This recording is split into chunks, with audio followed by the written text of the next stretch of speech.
പലപ്പോഴും അത് ഫെയിൽ ആവണം ഞാൻ കണ്ടിട്ടുണ്ട് ആക്ച്വലി. അതിന്റെ ഏറ്റവും വലിയ റീസൺ എന്ന് പറയുന്നത് പ്രോപ്പർ വേ ഓഫ് കമ്മ്യൂണിക്കേഷൻ ആയിരിക്കും. 100%. ഡിജിറ്റൽ മാർക്കറ്റിംഗ് എന്ന് പറഞ്ഞ ടേം ഉപയോഗിക്കുമ്പോൾ ആളുകൾ പറയുന്നത് നമുക്ക് മറ്റേ കുറച്ച് കാശ് സ്പെൻഡ് ചെയ്യാം, ഗൂഗിൾ കുറച്ച് സ്പെൻഡ് ചെയ്യാം എന്നൊക്കെയാണ്.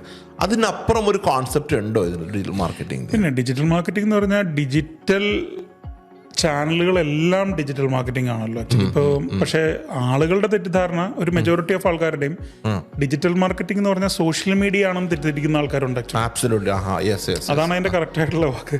പക്ഷേ actually social media is just one of the channel. It is actually എന്താ പറയുക, ഒരു percentage of quality very low ആയിട്ടുള്ള ഒരു പ്ലാറ്റ്ഫോമാണ് സോഷ്യൽ മീഡിയ പ്ലാറ്റ്ഫോമുകളെല്ലാം തന്നെ ആക്ച്വലി. നേരെ മറിച്ച് പണ്ട് തൊട്ടേ ലെജൻഡറി ആയിട്ട് പെർസെൻറ്റേജ് ഓഫ് കൺവേർഷൻസ് കൂടുതലുള്ളതുമായിട്ടുള്ള ഗൂഗിൾ പോലത്തെ മേജർ ആയിട്ടുള്ള പ്ലാറ്റ്ഫോമുകളുണ്ട്. ടോട്ടൽ വേൾഡിൽ വരുന്ന സെർച്ചിന്റെ ക്യാരി ചെയ്യുന്ന ഗൂഗിൾ 70% ആണ്.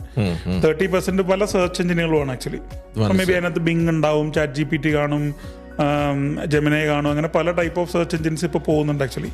ഇപ്പോൾ ക്വസ്റ്റ്യൻ ഈസ് ആക്ച്വലി നമ്മൾ സോഷ്യൽ മീഡിയയിൽ മാത്രം ചെയ്തതുകൊണ്ട് മാത്രം ഡിജിറ്റൽ പൂർണ്ണമായി എന്ന് പറയാൻ പറ്റില്ല ആക്ച്വലി.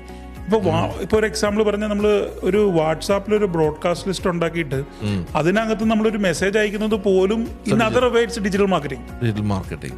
സോ ഡിജിറ്റൽ മാർക്കറ്റിംഗ് എന്ന് പറയുന്നത് ഒരു ഡിജിറ്റലി നമ്മൾ യൂസ് ചെയ്യുന്ന എല്ലാ സ്റ്റാറ്റസ് ഇടുന്ന പോലും, അതെ അതുപോലും ഡിജിറ്റൽ മാർക്കറ്റിംഗ് ആണ്.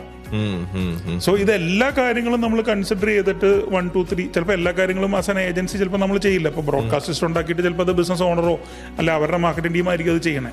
ഡിജിറ്റലി എല്ലാ തരത്തിലും നമ്മൾ ക്ലയന്റിനെ എങ്ങനെയൊക്കെ അപ്രോച്ച് ചെയ്യാം എന്നുള്ള രീതിയിൽ മനസ്സിലാക്കി ആ എല്ലാ കാര്യങ്ങളും ചെയ്യുമ്പോഴാണ് ഡിജിറ്റൽ മാർക്കറ്റിംഗ് 360 പൂർണ്ണമാവുക. As any digital marketing company 50% of the വർക്കാണ് നമുക്ക് അതിനകത്ത് ചെയ്യാൻ പറ്റുള്ളൂ. അത് ലീഡ് കൊണ്ടുവരിക, ക്വാളിഫൈഡ് ലീഡ് കൊണ്ടുവരിക എന്നുള്ള ഒരു കാര്യം മാത്രം ചെയ്യാൻ പറ്റുള്ളൂ. കൺവേർഷൻ അവർ നടത്തണം. പലപ്പോഴും അത് ഫെയിൽ ആവണം ഞാൻ കണ്ടിട്ടുണ്ട് ആക്ച്വലി. അതിന്റെ ഏറ്റവും വലിയ റീസൺ എന്ന് പറയുന്നത് പ്രോപ്പർ വേ ഓഫ് കമ്മ്യൂണിക്കേഷൻ ആയിരിക്കും. 100%.